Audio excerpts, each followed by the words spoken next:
Ce soir, à l'émission, des travaux majeurs pour réaménager la route 335 à Sainte-Anne-des-Plaines. Je pense que ça va être vraiment quelque chose de très bien. Et le programme de travail alternatif Tapage est lancé à Saint-Jérôme. On est en train de se former une famille avec le tapage.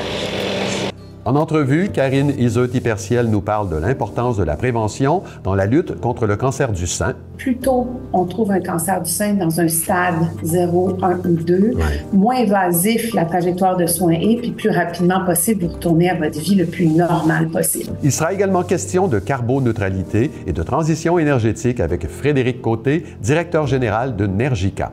On va devoir repenser nos façons de faire. Enfin, le préventionniste enquêteur Éric Huard nous invite à la vigilance dans le cadre du mois du piéton. On est dans une campagne nationale pour les distractions au volant. Comme vous le savez, la baisse de luminosité. Bienvenue à Accès local.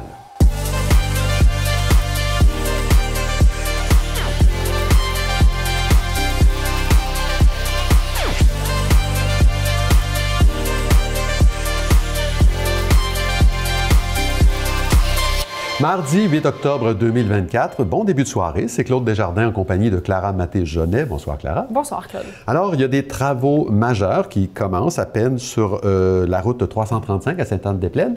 Il y avait un point de presse hier matin, vous y étiez. Oui, Claude, la mairesse de la ville de Sainte-Anne-des-Plaines, Julie Boivin, ainsi que la députée des Plaines, Lucie Lecourt, ont donné le coup d'envoi des travaux sur la 335 pour rendre l'artère mieux adaptée aux besoins de la population croissante dans la région. Le ministère des Transports et de la Mobilité durable est le maître d'œuvre de ces travaux et travaille en étroite collaboration avec la ville de Sainte-Anne-des-Plaines pour la mise en place donc de ces travaux et pour la communication avec les citoyens et citoyennes. Le coût total du projet est estimé à 12 millions de dollars, dont près de 80 sera financé par le gouvernement du Québec. On écoute Mme Boivin à propos de l'importance de ce réaménagement. Mais on va vraiment pouvoir se réapproprier notre centre-ville et refaire des travaux pour le rendre plus agréable, plus humain. C'est sûr que comme n'importe quel travaux, il va y avoir des désagréments pour les prochaines semaines, les prochains mois, mais somme toute, d'ici la fin de 2025, on devrait avoir un centre-ville à notre image avec un dynamisme économique intéressant, un réaménagement, la piste cyclable aussi qui va passer. Donc, Clara, on en est à la première phase de ces travaux. Oui, exactement.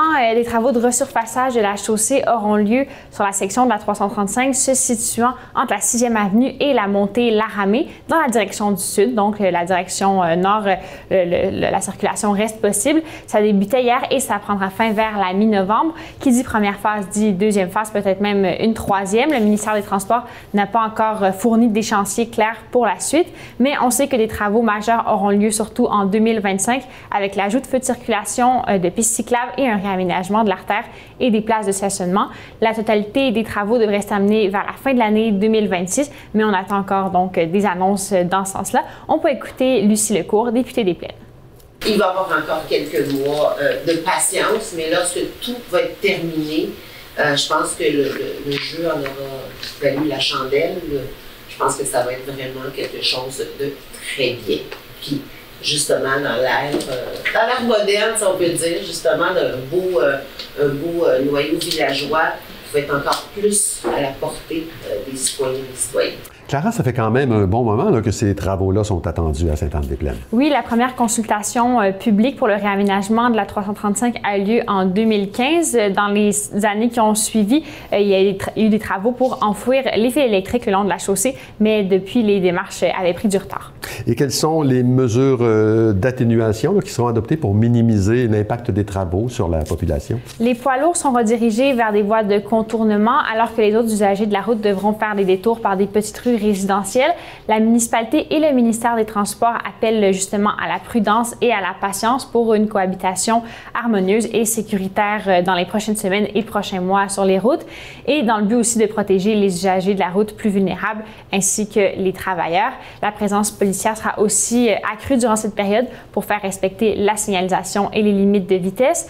En plus des panneaux gouvernementaux orange pour diriger la circulation, les citoyens et citoyennes remarqueront l'apparition d'une signalisation sensibilisation plus locale élaborée par la municipalité de Sainte-Anne-des-Plaines ainsi que la Chambre de commerce de Thérèse de Blainville, ayant pour but de guider sécuritairement les usagers de la route vers les commerces et les services locaux. La mairesse invite la population à rester à l'affût des communications de la ville pour bien prévoir ses déplacements. Merci Clara, on se revoit plus tard dans l'émission. Il sera question du programme Tapage à Saint-Jérôme. À plus tard, Claude. Dans le cadre de la Journée nationale de reconnaissance des pompiers et pompières 2024, le gouvernement du Québec a honoré 3 pompiers de la région des Laurentides. Il a décerné une médaille pour acte méritoire au capitaine Carl Séguin et 2 citations de reconnaissance à Christian Ouimet et David Botello-Rastelli pour leur intervention dans le cadre d'incendies résidentiels. Le capitaine Séguin a protégé sa recrue lors d'un retrait stratégique sur les lieux d'un incendie le 19 janvier 2022 à La Chute. Quant aux pompiers Ouimet et Botello-Rastelli, ils ont prêté main forte aux premiers répondants lors d'un incendie survenu le 20 mai 2023 à Montréal, alors qu'ils se trouvaient sur les lieux tout à fait par hasard. La maison Roland, située à Saint-Jérôme, a été la proie d'un incendie majeur dans la nuit de vendredi à samedi. À l'arrivée des pompiers, le feu s'était déjà propagé dans l'ensemble du bâtiment situé au 325 rue du Dr Charles Léonard, ce qui laisse croire qu'un accélérant aurait été utilisé. Une quinzaine de pompiers sont intervenus pendant plus de 3 heures pour éteindre les flammes qui ont ravagé cette maison abandonnée depuis plusieurs années. À noter qu'un premier incendie avait été maîtrisé au même endroit il y a 2 ans. Comme il pourrait s'agir d'un incendie criminel, le dossier se retrouve entre les mains de la police de Saint-Jérôme. Un avenir sans cancer du sein, est-ce que c'est possible? Depuis sa création en 1994, la Fondation Cancer du sein du Québec y consacre tout son temps, son argent et son énergie. J'en discute avec Karine Yseult-Ypersiel, qui est présidente directrice générale de l'organisme. Bonsoir, Madame Ypersiel. Bonsoir. Bon, octobre, c'est le mois de l'année qui est dédié à la sensibilisation au cancer du sein. Pour un organisme comme le vôtre, quel est le grand objectif là, dans ce contexte très précis?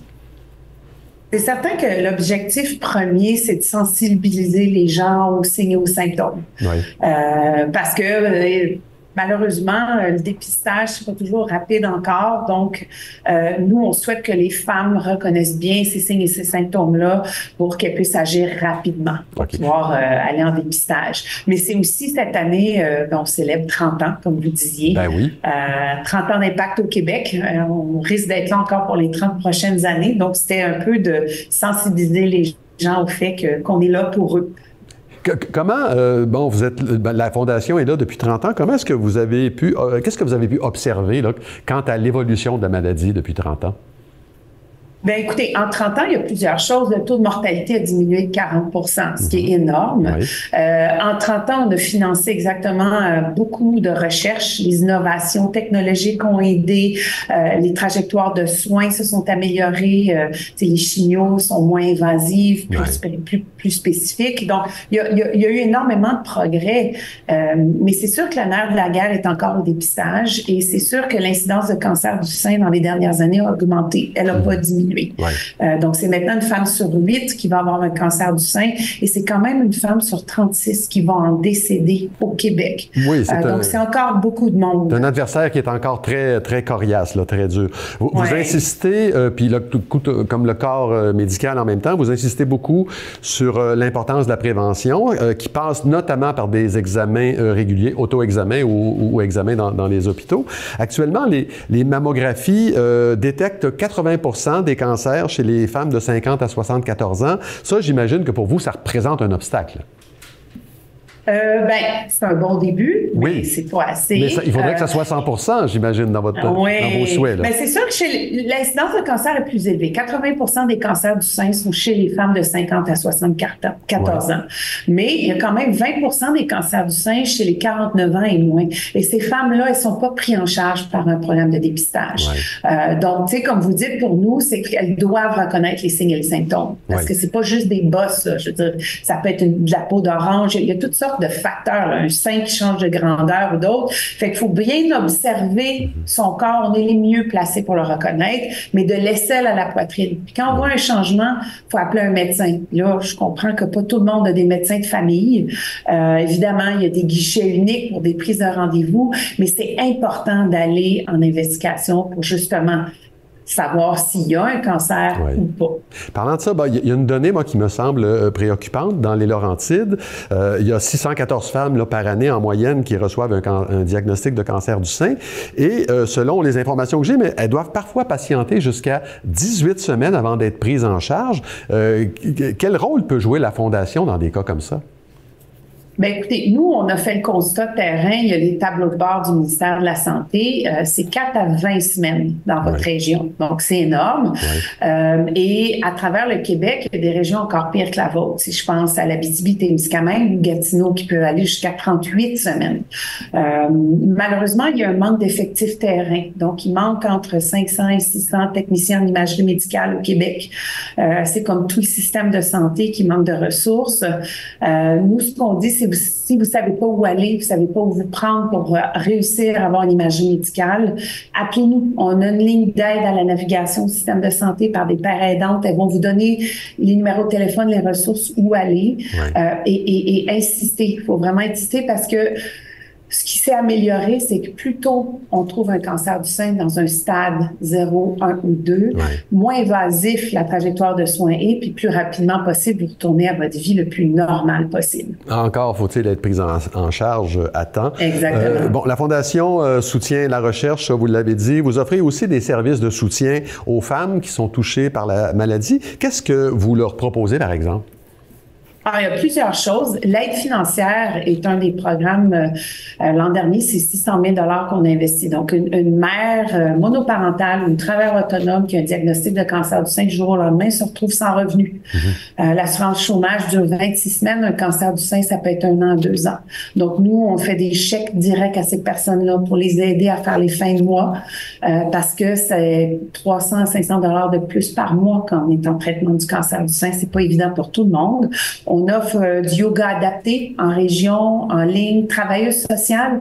Vous savez pas comment l'annoncer aux enfants. Vous voulez gérer votre anxiété parce que c'est très anxiogène, l'attente d'un diagnostic, puis ensuite vivre tout ça. Donc, on a plein de programmes de soutien gracieusement offerts à toutes les femmes du Québec, peu importe où elles habitent. Ça fait 30 ans que la Fondation existe. Vous souhaitez que dans 30 ans, le cancer du sein soit guérissable ou que tous les cancers soient à tout le moins détectables. Sur quoi vous basez vos espoirs qu'on y arrivera un jour? Beaucoup de recherche, d'innovation. Il ne faut pas lâcher. Comme je vous dis, le taux de survie après 5 ans, quand c'est pris un stade rapide, est à 89 %, ce qui est excellent.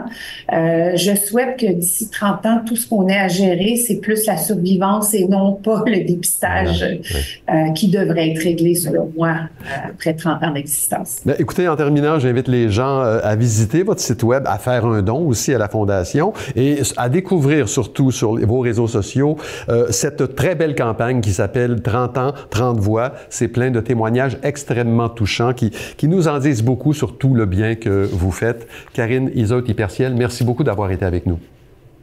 Merci à vous. 3 cas de légionellose, dont l'un a entraîné le décès de la personne atteinte, ont été déclarés au complexe pour aînés Le Laurier à Mirabel. La santé publique des Laurentides travaille actuellement dans le but de découvrir la source de l'éclosion à la suite de prélèvements. Les résidents ont été informés des mesures à prendre en cas de symptômes. Selon le gouvernement du Québec, la maladie s'attrape en respirant des micro-gouttelettes d'eau contaminées par la bactérie Legionella qui sont en suspension dans l'air. Les personnes les plus à risque de contracter cette maladie sont les personnes dont le système immunitaire est plus faible. Par ailleurs, la légionellose ne se transmet pas d'une personne à une autre.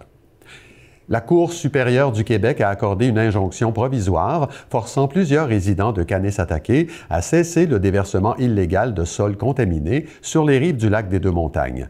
Cette décision, prise après une demande du ministère de l'Environnement, sera réévaluée le 18 octobre pour une possible prolongation. Les inspections menées en août dernier ont révélé la présence de sols contaminés, soulevant des préoccupations pour l'environnement aquatique. Les avocats des défendeurs contestent la juridiction provinciale sur cette affaire. On va parler sécurité publique avec Éric Huard, qui est toujours préventionniste enquêteur à la Régie intermunicipale de police de Thérèse de Blainville. Bonsoir, Éric. Bonsoir, bonsoir. Alors, octobre, c'est le mois du piéton et vous arrivez avec une foule de conseils dans votre besace ou en dessous de votre képi. Exactement. Ben oui, je l'ai amené avec moi aujourd'hui. Dans le fond, oui, on est dans une campagne là, nationale pour les distractions au volant. Puis comme vous le savez, ben, la baisse de luminosité, changement de conditions est souvent le mix d'éléments qui a le plus d'impact sur la conduite. Fait qu'on a une préoccupation au niveau de la sécurité routière pour l'automne, qu'on voudrait encourager les conducteurs à avoir une vigilance supplémentaire. C'est pour ça que si vous êtes marcheur, assurez-vous d'avoir un contact visuel avec le conducteur, de prendre le temps, de jamais présumer qu'on nous a vus.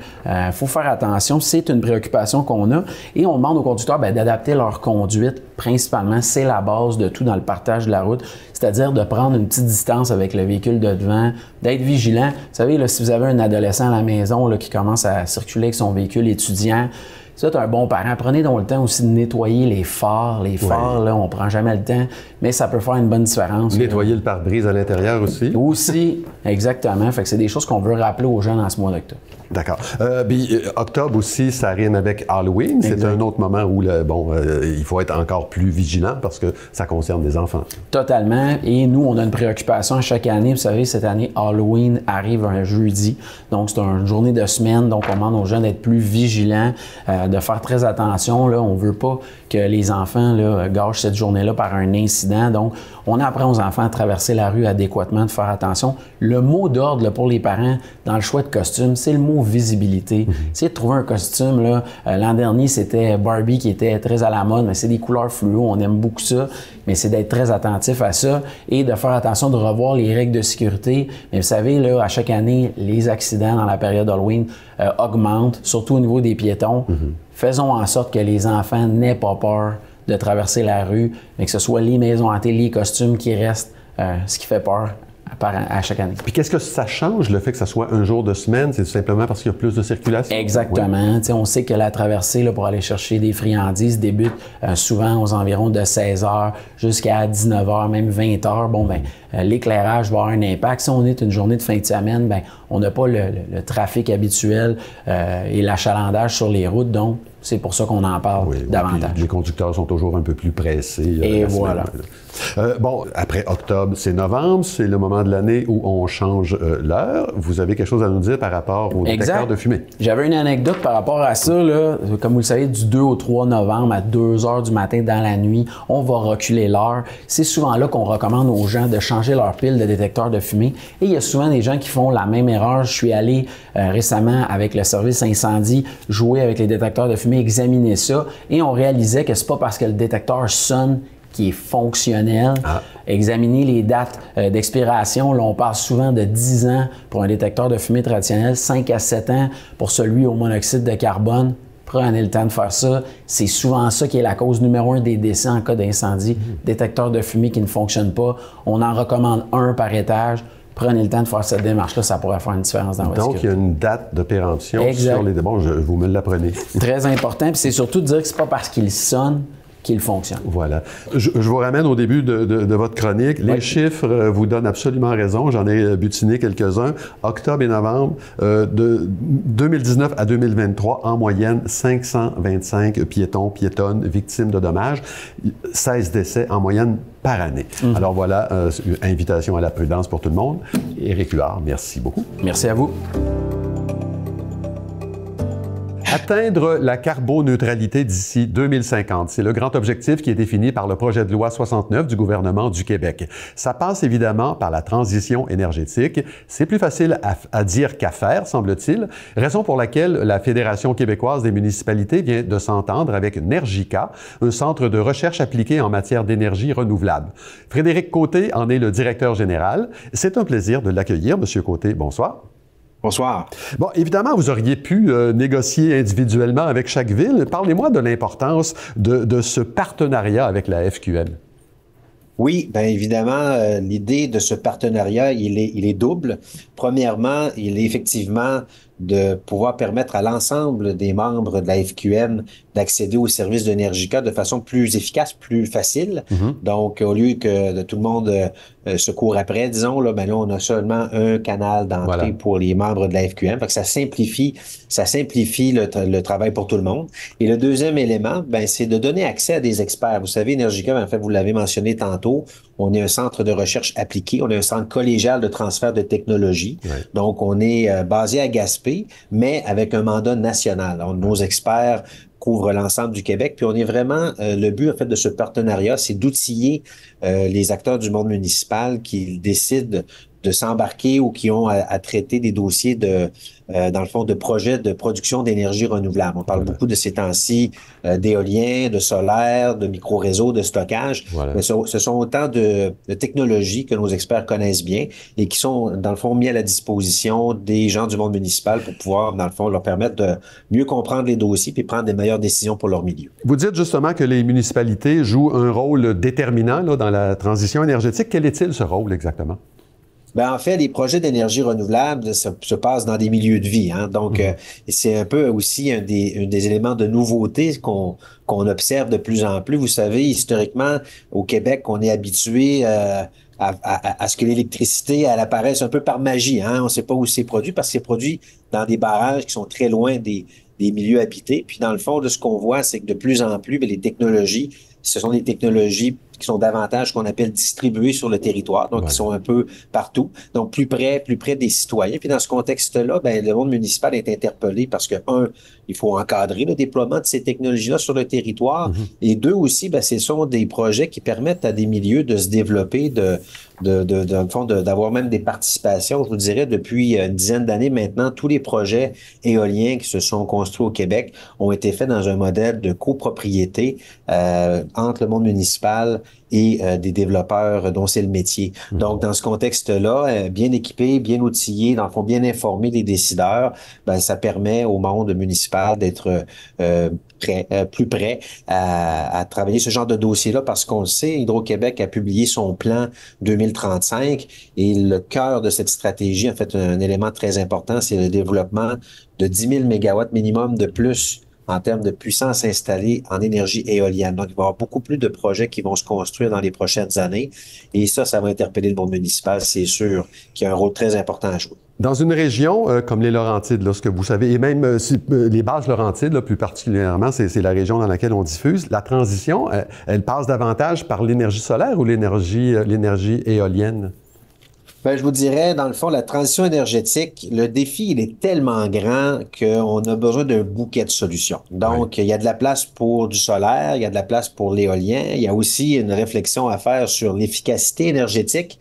Vous savez, dans le fond, au Québec, là, si on veut atteindre les objectifs de décarbonation à l'horizon 2050, on va devoir repenser nos façons de faire. On va devoir mettre de l'avant différentes solutions technologiques. Donc, je vous dirais, le portrait, c'est un mix. C'est sûr que quand on regarde les 10 prochaines années d'un point de vue général au Québec, la nouvelle électricité sera essentiellement éolienne, mais on va avoir des projets solaires, on va avoir des projets de petites centrales hydroélectriques également, et également Hydro-Québec a un grand chantier de mise à niveau de ces grands barrages. Donc, tous ces chantiers-là vont se conjuguer pour pouvoir, dans le fond, nous permettre d'atteindre nos objectifs. Okay. Il y a toute une démarche d'éducation, d'information à faire en matière de transition énergétique. À l'heure où on se parle, est-ce que c'est ça le principal défi?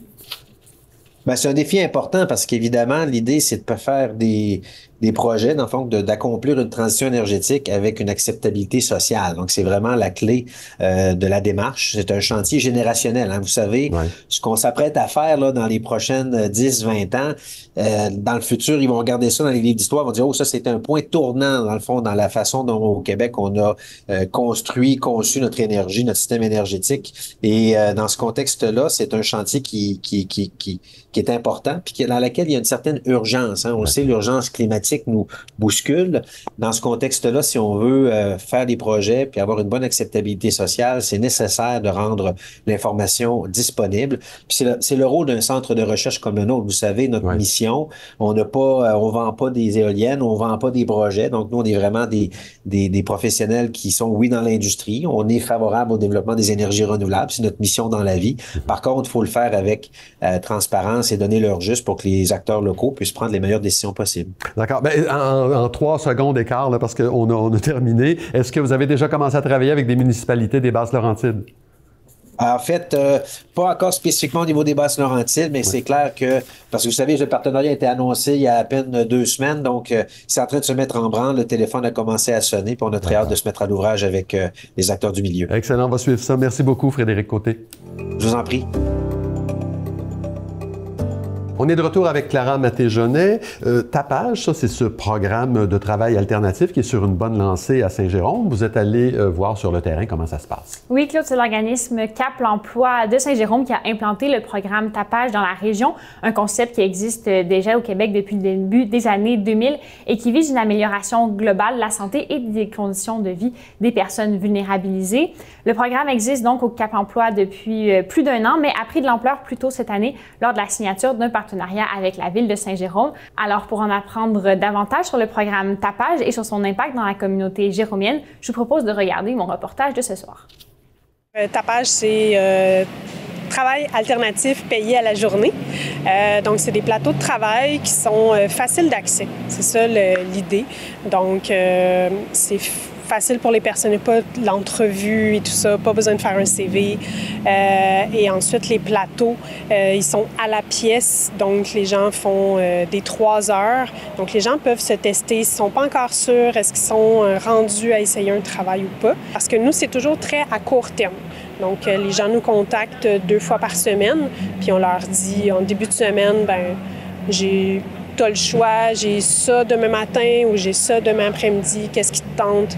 Donc ça, c'est la plupart des tapageurs aiment ça, la liberté, aiment ça pouvoir y aller à leur rythme. On travaille sur appel, fait que ça me va, moi, parce que pas tout le temps disponible. On ramasse les déchets dans le centre-ville pour mettre la ville plus propre pour l'environnement de la communauté. Ce qu'on aime des plateaux dans les villes, par les villes, c'est que c'est des plateaux qui sont dehors, qui sont toute l'année, parce qu'on peut, par exemple, faire de la neige ou ramasser des feuilles, ou là, en ce moment, on fait les déchets. Donc, c'est ça permet de faire toutes sortes de tâches variées. Et puis, c'est par et pour la communauté, d'être dans le centre-ville, de pouvoir aider à leur communauté parce qu'on ramasse aussi les seringues. Donc, tout ça, c'est toutes des choses, c'est ça, les gens aiment ça être utile, que ça fasse du sens. Donc, tout ça. Et puis, donc, on a approché la ville.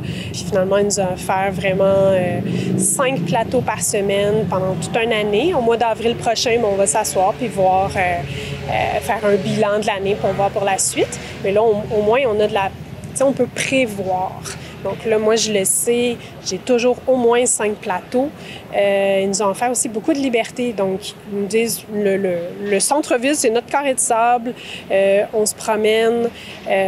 Donc, si certaines personnes sont moins à l'aise ou donnent d'aller dans un coin ou si, par exemple, ils disent « Ah, je suis passée dans tel coin, là, j'ai vu beaucoup de déchets, parfait, on y va avec leur initiative. » Puis les gens nous apprécient énormément, ils nous voient, puis ils nous félicitent, puis ils nous disent « Merci de faire ça. » Les gens sont sympathiques partout où on passe. C'est des plateaux de 3 heures, mais c'est jamais, à part la ville, là, qu'on fait 2 fois par semaine, on est allé sur une ferme, on a soigné des chevaux, on est allé aider à faire des plats. Dans le temps, le Phoenix est ouvert, mais il est fermé.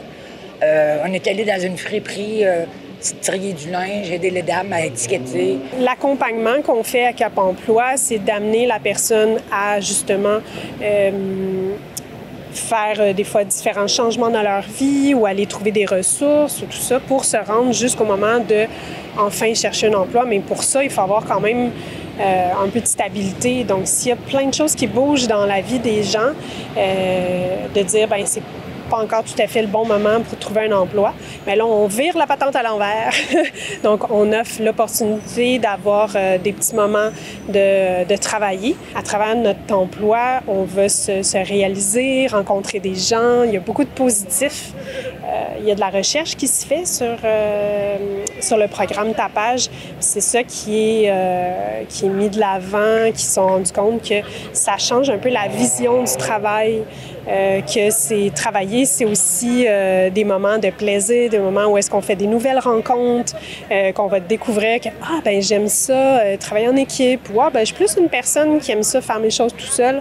Bien, ça donne des indices pour le futur, mais ça peut aussi juste faire qu'aujourd'hui, maintenant, ben, je vais me sentir bien, je vais avoir fait quelque chose de positif dans ma journée, je vais avoir ri, je vais avoir du fun, puis je vais avoir contribué aussi. C'est toujours le bienvenu là, aux citoyens s'ils veulent encourager, féliciter les tapageurs. Ils peuvent jaser avec eux là, sans problème, un petit thumbs up si vous êtes trop gênés. On est facile à reconnaître avec nos beaux dossards verts. Un job, ça reste un job. Puis on se fait du plaisir en travaillant, puis on n'a pas de pression, puis on est assez bien traités ici. Ça nous donne la chance, avec des gens comme eux, d'apprendre à se respecter ensemble, puis ils sont tellement gentils, les filles, là, qu'on est en train de se former une famille avec le tapage. Merci beaucoup, Clara. On se revoit demain. À demain, Claude. Ben voilà, c'est tout pour aujourd'hui. Merci beaucoup d'avoir été là. Après la pause, voyez les courts-métrages de Camille, Antoine et Zoé dans le cadre de l'émission Montre-moi tes Laurentides.